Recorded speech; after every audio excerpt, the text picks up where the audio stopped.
Donc là, je vais continuer la suppression des warnings que m'indique SLint. Là, il y en a un qui est intéressant à faire. C'est Lint 147 dans Fish User Display.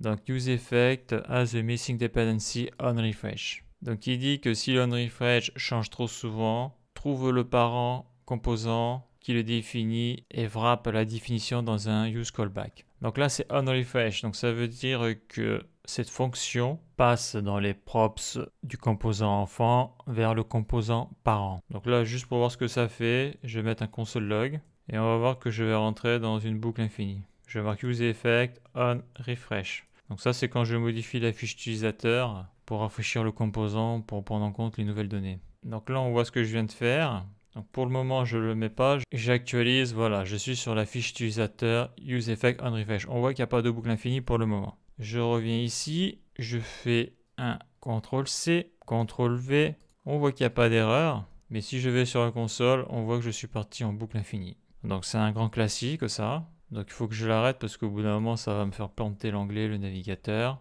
Voilà, CTRL-Z, CTRL-Z, pas ça que je voulais, c'est ça. Donc c'est bon, là j'actualise, voilà, il s'est arrêté. Donc ça c'est un grand classique. Donc là par contre, onRefresh.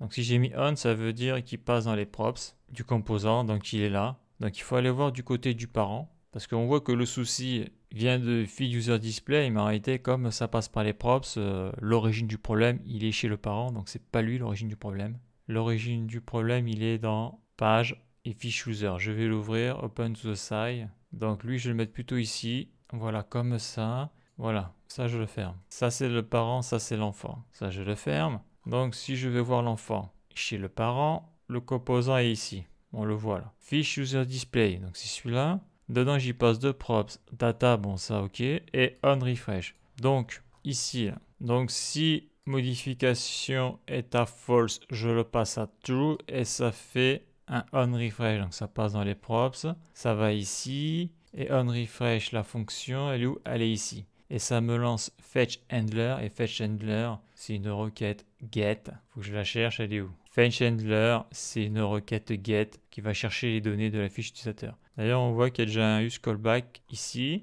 Donc le problème, il vient de là. Donc j'ai pas besoin de mettre un use effect parce que ça, c'est exécuté qu'une seule fois lorsque cette condition est true. Donc ils disent qu'il faut mettre un use callback. Donc je vais mettre un use callback. Mais pour une fois, il va être dans cette fonction-là qui appelle cette fonction-là qui est la requête get. Donc le use callback, il va se mettre ici. Use callback. Donc on l'a vu dans des vidéos précédentes, c'est pour la mémorisation des valeurs de retour de la fonction suivant ses entrées. Donc s'il n'y a rien qui bouge, le use callback va l'exécuter qu'une seule fois et après plus rien. C'est ça qui arrête la boucle infinie. Et donc je le mets ici. Et dans un use callback, il faut bien sûr y mettre le tableau de dépendance. D'ailleurs, il le marque en anglais.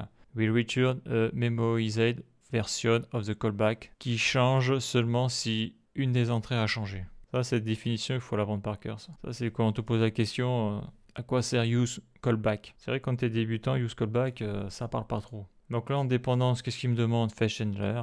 Je fais un CTRL-C, CTRL-V. Donc là, j'ai un warning qui est plus présent. Et donc maintenant, si je fais onRefresh, CTRL-C, CTRL-V, ce warning-là doit disparaître. Donc il a disparu. Maintenant, on va voir si la boucle infinie n'est plus présente. Donc on constate que la boucle infinie n'est plus présente. J'actualise. Super. Donc est-ce que ça fonctionne?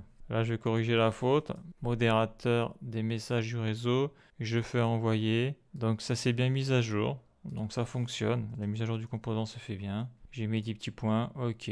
Donc ça c'est bon. Ça c'est bon. Pas de souci. Donc la suite dans le prochain épisode. Mais là, je sais que tout ce qui reste, c'est facile à faire. C'est pareil, c'est des problèmes de use callback, mais la grosse différence avec ici, c'est que là, je passais par une props pour aller chez un parent, alors que les autres, ça se passe dans le composant lui-même. Donc ça, c'est facile à gérer.